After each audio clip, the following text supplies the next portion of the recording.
Përshëndetje. Para disa vitesh njerëzit hapnin Google dhe diagnostikonin veten me kancer dhe me ndonjë dhimbje tjetër në trup. Sot kanë një armik më të rafinuar, më elokuent dhe shumë më të duruar. ChatGPT.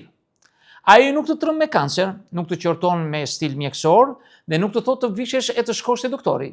Ai të përgjigjet si një shërbëtor i bindur, i qetë, i sjellshëm, me fakte, me teori, madje edhe me humor nëse ja kërkon. Që nga çfarë të gatuaj sot dhe deri a jam narcist apo vetëm jam i lodhur. ChatGPT-ja është aty. Kudo. Në telefon, në laptop, në punë, në shtrat, në dush, nëse ke rezistencë nga uji, apo jo. Një orakull 24 orësh me bateri të pafundme. Nuk është më kërkim informacioni, është strehim psikologjik. Njeriu modern nuk pyet për të mësuar, pyet për të qetësuar. Dhe ChatGPT-ja është anestetik shpirti. Nuk të jep ilaç, por të heq ankthin, pa moral, pa ulërima, pa marrë përgjegjësi për veten. Nëse i thua një psikologu kam frikë nga ardhmja, ai të pyet pse. Të fut në mendime, ndoshta të provokon. Nëse i ja thua ChatGPT-s, ai të jep një listë strategjish, ushtrimesh, teknika frymarrje dhe ti ndihesh sikur zgjidhet diçka. Ndërkohë, s'ke zgjidur asgjë. Thjesht ke shtyr mendimin. Varësia nuk fillon nga kurreshtja, fillon nga frika. Ne nuk i drejtojmë ChatGPT-s sepse jemi mendje ndritur. I drejtojmë sepse kemi frikë të mendojmë vetë. Frika nga gabimet, frika nga marrja e përgjegjësive, frika nga pasiguria. Truri njeriut do garanci e jo mendim kritik. Më mirë një përgjigje e gashme se sa një mendim i rrezikshëm që mund të dalë i gabuar. Kjo sjellje është identike me varësinë tek mamaja, babai, partneri dominues, te lideri shpirtëror, te horoskopi dhe në një kohë edhe te Google që kishim atëherë. Thjesht sot kemi gjetur një version më të sofistikuar. Një etnitet që nuk të gjykon, nuk të tallë, nuk të kundërshton dhe nuk të mërzitet. Një prind perfekt që të jep çdo ditë fjalën që ti do. Po birim, kështu bëhet.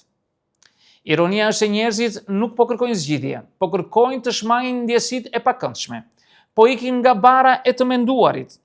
Kur pyesin çfarë duhet të bëj, nuk po kërkojnë mundësi. Po kërkojnë që dikush të thotë çfarë të bëjnë që të mos ndihen të pasigurt. Kjo është dopamin kognitive. Pyet, merr përgjigje, ankthi bie. Dhe trupi e mëson këtë kënaqësi. Mëson të pyes pa menduar, si fëmia që qan kur i mungon një lodër dhe me t'ia dhënë atë, ai qetësohet menjëherë. Njeriu me IQ të imponuar. Dikush që pyet shumë ChatGPT-n fillon të ndihet inteligjent. Flet si akademik, citon si filozof, argumenton si jurist. Por kur përballet me realitetin, ngelet i padobishëm. Teknologjia po krijon njeriu që di shumë, por nuk bën dot asgjë pa udhëzim. I njëjti fenomen që ndodh kur dikush lexon shumë libra, por realisht s'ka jetuar asgjë. Kemi prodhuar një specie të çuditshme. Eksperti që nuk guxon të veprojë. Njeriu që para se të marrë vendimin për të ndarë borën nga makina, duhet të pyes ChatGPT-n për metodën më të efektshme psikologjikisht për heqjen e dëborës. Kjo po shndrohet në atrofi të mendimit. Truri është muskull. Nëse nuk e përdor, të kuren aftësitë dhe aftësitë për të zgjedhur dhe aftësia për të gabuar me dinjitet dhe dhe aftësia për të qenë njeri. Përgjegjësia është duke vdekur. Njeriu që lë vendimet te ChatGPT-ja nuk gabon më, të paktën jo sipas tij. Nëse zgjedh keq, faji është i algoritmit. Si fëmia që faqson shokun, ai ma tha. Vetbesimi zhduket bashkë me fjalin unë vendosa këtë. Pa përgjegjësi, s'ka identitet. S'ka vetbesim, s'ka pjekuri, po krijojmë njerëz të rritur që jetojnë me përgjegjësi të huazuara. Në këtë pikë, varësia ndaj ChatGPT-s nuk është teknologjike, është ekzistenciale. Ne nuk po ikim nga padia, po ikim nga vetja. Po ja dorëzojmë të drejtën për të menduar dikujt që nuk ekziston as fizikisht, një etnitet që nuk ka as trup, as histori, as frik, as përgjegjësi. Po krijojmë këshilla emocionale nga një krijesë që nuk ka emocione. Po kërkojmë të dimë kush jemi nga dikush që nuk ka askënd brenda vetes. Një shoqëri e përgjigjeve pa pyetje. Po e çojmë veten drejt një bote ku njerëzit din shumë, por s'pyesin më. Nuk dyshojnë, nuk kundërshtojnë, vetëm konsumojnë mendime të gatshme. Dhe kjo është receta perfekte për manipulim.